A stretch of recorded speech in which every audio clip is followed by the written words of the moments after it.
साबिक test cricketer Abdul Qadir उनके बेटे पर एक खातून की जानिब से ज्यादती की एफआईआर दर्ज करवाई जाती है। एक खातून जो है उनकी जानिब से थाना बरकी में एक दरख्वास्त दी जाती है कि उन्हें मुबैना तौर पर ज्यादती का निशाना बनाया गया है। वहाँ पर इन्होंने बतौर घरेलू मुलाजमा जो है वो नौकरी शुरू की, वहाँ पे काम 3-4 दिन किया।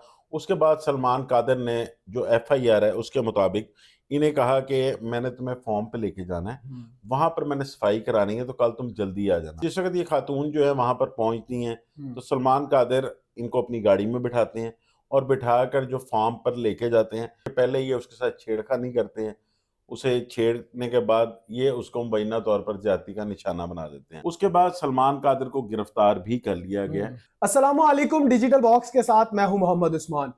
नाजरीन, थाना बरकी में खातून की जानिब से एफआईआर दर्ज करवाई जाती है। साबिक टेस्ट क्रिकेटर अब्दुल कादिर जो कि स्पिनर्स के उस्ताद माने जाते थे, उनके बेटे पर एक खातून की जानिब से ज्यादती की एफआईआर दर्ज करवाई जाती है। मेरे साथ senior crime analyst Noman Sheikh साहब मौजूद हैं। इनसे जानते हैं कि इसके असल हकायक क्या है, क्या असल कहानी और क्या इस बात में कोई सदाकत भी है या नहीं। शेख साहब अस्सलाम वालेकुम। वालेकुम अस्सलाम। शेख साहब खैरियत से हैं आप? जी अल्हम्दुलिल्लाह। शेख साहब, थाना बरकी में एफआईआर दर्ज करवाई गई, साबिक क्रिकेटर हैं, उनके बेटे पर जो एफआईआर दर्ज हुई है, क्या इसमें कोई सदाकत है? कोई क्या ऐसा वाकया है जो ये एफआईआर इस खातून ने दर्ज करवाई? देखिए उस्मान, जहाँ तक साबिक क्रिकेटर की बात है अब्दुल कादिर साहब की, वो तो मरहूम इंतहाई शरीफ और नेक आदमी थे। उन्होंने घर में मस्जिद बना रखी थी। अल्लाह ताला जो है उनकी मगफरत फरमाए, उनके आमीन। दर्जात बुलंद करे। वो कहा जाता है कि जैसे शैतान के घर वली और वली के हम्म। घर शैतान पैदा होता है, तो ये इसी तरह का ही कोई वाकया है। एक खातून जो है उनकी जानिब से थाना बरकी में एक दरख्वास्त दी जाती है कि उन्हें मुबैना तौर पर ज्यादती का निशाना बनाया गया है। ठीक है। अब ये खातून जो है, इन्होंने जब अपनी हिस्ट्री थोड़ी सी पुलिस को ब्रीफ की तो उन्होंने ये बताया कि वहाँ पे करीब ही एक सोसाइटी है, वहाँ पर सलमान कादर की रिहाइश का है। ठीक है। वहाँ पर इन्होंने बतौर घरेलू मुलाजमा जो है वो नौकरी शुरू की, वहाँ पे काम 3-4 दिन किया। उसके बाद सलमान कादिर ने जो एफआईआर है उसके मुताबिक इन्हें कहा कि मैंने तुम्हें फॉर्म पे लेके जाना है, वहाँ पर मैंने सफाई करानी है, तो कल तुम जल्दी आ जाना। ठीक है। तो जिस वक्त ये खातून जो है वहाँ पर पहुँचती हैं तो सलमान कादिर इनको अपनी गाड़ी में बिठाते हैं और बिठा कर जो फार्म पर लेके जाते हैं। और एफआईआर में जो दर्ज है कि पहले ये उसके साथ छेड़खानी करते हैं, उसे छेड़ने के बाद ये उसको मुबैना तौर पर ज्यादती का निशाना बना देते हैं। इस पर ये एक खातून ने जो है थाना बरकी में दरख्वास्त दी। डीआईजी ऑपरेशन फैसल कामरान ने भी इसका नोटिस दिया, जो एसपी कैंट है इखलाकुल्लाह तारड़, उन्होंने भी, क्योंकि एक बड़े नाम के साथ सलमान का नाम जुड़ा हुआ है, तो उन्होंने पहले इसकी तहकीकात के लिए अपनी टीम भेजी। वहाँ पे एसएचओ जो बरकी हैं वो गए। उन्होंने जब तमाम तर हालात देखे, फिर खातून की जानिब से दरख्वास्त की, तो मुकदमा जो है वो सलमान कादिर के खिलाफ दर्ज कर लिया गया। ठीक है। उसके बाद सलमान कादिर को गिरफ्तार भी कर लिया गया, लेकिन अभी तक पुलिस जो है वो इसकी तस्दीक बाकायदा नहीं कर रही।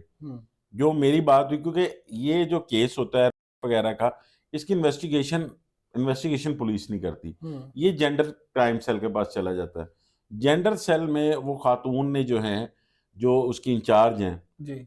उन्होंने इस खातून जो मुतासरा हैं इनका बयान भी रिकॉर्ड कर लिया। उसके अलावा इन्होंने इनका मेडिकल भी करवा लिया हुआ है। सलमान कादिर, जो मेरी इंफॉर्मेशन है उसके मुताबिक, वो उनके पास हिरासत में गिरफ्तार नहीं है। ठीक अब मेडिकल रिपोर्ट का इंतजार है। मेडिकल रिपोर्ट जैसे ही आएगी है। तो उसमें फिर सारी चीज़ें क्लियर होंगी कि किस तरह ज्यादती की गई, खातून जो है वो कितनी मुतासरा है। उसके बाद जो है वो फिर मजीद कार्रवाई होगी, इनकी गिरफ्तारी डालते हैं या इनको जो अदालत में पेश किया जाता है। लेकिन ज़्यादातर माजी में अगर देखा जाए तो इस तरह के जितने केसेस हैं बासर लोगों की जानिब से जो उन पे करवाए जाते हैं, इनमें या तो ज़्यादातर सुलह हो जाती है ठीक है। या सुलह नहीं होती। तो उसके बाद एक आंसर इसमें ये भी है कि ये ब्लैकमेलिंग भी हो सकती है। लेकिन अब क्योंकि मुकदमा दर्ज है थाना बरकी में, जेंडर सेल के पास तफ्तीश है, तो अभी इसमें आगे चीज़ें जो हैं वो वक्त के साथ साथ जैसे मेडिकल रिपोर्ट आएगी तो फिर वाज़ेह होती जाएंगी। शेख साहब, ये कहा जा रहा था कि उसके कपड़े जो है फटे हुए, इसी हालत में वो थाना बरकी गई थी। देखिए वो खातून जो है वो अपने सारे सबूत वगैरह लेके गई हैं। ठीक है। उन्होंने बताया कि इस तरह इन्होंने छेड़खानी की, छेड़खानी के बाद मेरे साथ ज़बरदस्ती की कोशिश की, उस दौरान मेरी ये हालत हुई। वो तमाम तर वाक़यात को देखने के बाद ही ये मुकदमा दर्ज हुआ है। ठीक है। और मुकदमा दर्ज होने के बाद फिर उसमें दफ़ात जो शामिल की गई हैं वो भी ज़ना की गई हैं। तो उस पर जो है अब पुलिस ने, ऑपरेशन ने तो अपना काम मुकम्मल कर लिया, मुकदमा भी दर्ज हो गया। اب اگلا کام جو ہے وہ انویسٹیگیشن کے جینڈر سیل کا ہے. ٹھیک ہے اب جینڈر سیل کی تفتیش میں دیکھیں کیا چیزیں سامنے آتی ہیں. شیخ صاحب، سلمان قادر کیونکہ ایک اہم گھرانے سے تعلق رکھتے ہیں، تو کیا خاندان کی جانب سے یا میڈیا کی جانب سے تفتیش پر کوئی دباؤ ڈالا گیا؟ دیکھیے، ایک تو ان کے والد صاحب عبد القادر، جس طرح سپن بالنگ میں کہہ لیں کہ پوری دنیا کے جتنے بھی سپن بالر ہیں وہ آج تک ان کو اپنا استاد مانتے ہیں. جی ایون جو ماضی کے فاسٹ سپن بالر تھے شین وان، جی وہ شین وان کے بھی استاد تھے، مشتاق احمد اور بڑے بڑے نام ہیں. ان کے گھرانے سے کئی لوگوں کی ایفیلیشن تو ہے. پھر ان کے اپنے بھائی جو ہیں عثمان قادر، جی وہ انٹرنیشنل کرکٹ کھیلے ہیں، غیر ملکی سیریز کھیلتے ہیں. جی یہ خود بھی ڈومیسٹک کرکٹ کھیل رہے ہیں. انہوں نے بھی کوئی 40 کے قریب ون ڈے ڈومیسٹک میں کھیلے ہیں. جی اس کے علاوہ 16 کے 18 جو T20 بھی کھیلے ہیں. خود بھی کرکٹر ہیں. تو ایک تعلقات تو ہوتے ہیں. لیکن یہ جس طرح کا کیس ہے نا، اس کیس میں اگر میرا نہیں خیال کہ کوئی ویسے ہی کسی کو کہہ لیں کہ سفارش کرتا ہے، ٹھیک ہے کیونکہ یہ ایک بدنامی والا کیس ہے. اس میں اگر کوئی سفارش آپ آئی بھی ہو تو جس طرح کے ڈی آئی جی آپریشن ہے فیصل کامران، جی وہ تو پہلے سفارش کو نہیں مانتے.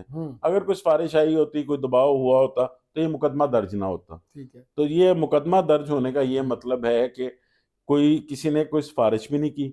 لیکن اتنی سفارشات ضرور لوگوں کی آئی ہوں گی کہ اس کی تفتیش میرٹ پہ ہو. ٹھیک ہے یہی وجہ ہے کہ ابھی تک پولیس جو ہے جینڈر سیل کی، وہ ان کی گرفتاری کی تصدیق نہیں کر رہی، کیونکہ ان کی یہی کوشش ہے کہ پہلے میڈیکل رپورٹ آ جائے، اس کی روشنی میں سامنے رکھتے ہوئے پھر ہم جو ہے اس کیس کو آگے بڑھائیں. شیخ صاحب، اب تک اس طرح کے کتنے واقعات سامنے آ گئے ہیں جو اس طرح کے اہم گھرانے یا فیمس گھرانے جو ہیں ان پر اس طرح کے الزام لگے ہوں یا اور وہ سچ ثابت ہوئے؟ دیکھیے، کئی کیسز ایسے ہیں جس میں ماضی میں آتے رہے ہیں کئی وہ، لیکن ان کیسوں کے فیصلے ہو چکے ہیں. کسی کو ایسے بدنام کرنے والی بات ہے. یہ تو ایک کیس ہائی لائٹ ہو گیا، جی لیکن اس میں ابھی تفتیش کے کئی پہلو باقی ہیں. لیکن میں نے آپ کو بتایا کہ 70 سے 80% کیسز جو ہیں وہ اس طرح کے آتے ہیں. اس میں زیادہ تر الزامات ہی ہوتے ہیں. یا تو ان پارٹیز کی آپس میں صلح ہو جاتی ہے دونوں فریقین کی. اگر صلح نہیں ہوتی تو بہت کم کیسز میں نے دیکھا ہے کہ کوئی سزا ہوئی ہو. کیونکہ دیکھیں، اس میں 3 سے 4 چیزیں. ایک تو یہ case P F S A کے پاس جاتا ہے، جو پنجاب فورنسک سائنس لیبارٹری ہے، جی وہ اس کو ڈیل کرتے ہیں.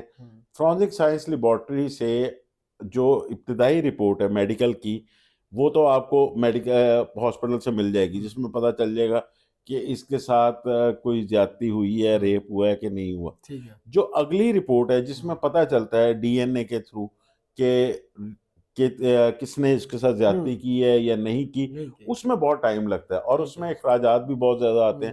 اس میں کم از کم جو میری ایک انفارمیشن ہے کہ 6 ماہ ٹائم لگ جاتا ہے اس رپورٹ کے آنے میں، ٹھیک ہے کہ آیا وکٹم کے ساتھ زیادتی کرنے والا یہی شخص ہے جس پہ الزام لگایا جا رہا ہے. تو وہ کیسز میں لوگ جاتے نہیں ہیں. ٹھیک ہے اس سے پہلے ہی کہیں نہ کہیں پیچ اپ ہو جاتا ہے یا کئی چیزیں جو ہیں وہ حل ہو جاتی ہیں بیٹھ تو کے. شیخ صاحب، مجھے آخر میں یہ بتائے گا کہ اس خاتون کی رپورٹ کب تک آنے کا امکان ہے؟ دیکھیے، ابتدائی میڈیکل رپورٹ تو اس کی جو ہے وہ 1 ویک تک آ جائے گی. ٹھیک ہے اس کے بعد جینڈر سیل کو اگر لگا کہ خاتون سچ بول رہی تھی، میڈیکل رپورٹ ٹھیک آئی ہے، تو پھر سلمان کی باقاعدہ گرفتاری ڈال کے اس کو عدالت میں پیش کیا جائے گا. آگے عدالت اس کا فیصلہ کرے گی. ٹھیک ہو گیا شیخ صاحب، بے حد شکریہ آپ کے وقت کا. جی ناظرین، تو آپ نے شیخ صاحب کو سنا کہ اصل کہانی جو ہے وہ تھی کیا. لیکن اکثر اوقات اس طرح کے جو واقعات ہوتے ہیں یا تو صرف الزام لگایا جاتا ہے یا پھر صلح ہو جاتی ہے. لیکن اب اس خاتون کی میڈیکل رپورٹ پر ڈیپینڈ کرتا ہے کہ آگے کیا ہونے والا ہے. جیسے ہی اس کی کوئی نئی اپڈیٹ ہمیں موصول ہوتی ہے ہم آپ تک ضرور پہنچائیں گے. اس بارے میں آپ کی کیا رائے ہے ہمیں کمنٹ سیکشن میں ضرور آگاہ کریں. اپنا بے حد خیال رکھیں. اپنے میزبان کو اجازت دیجیے. اللہ آپ کا حامی و ناصر ہو.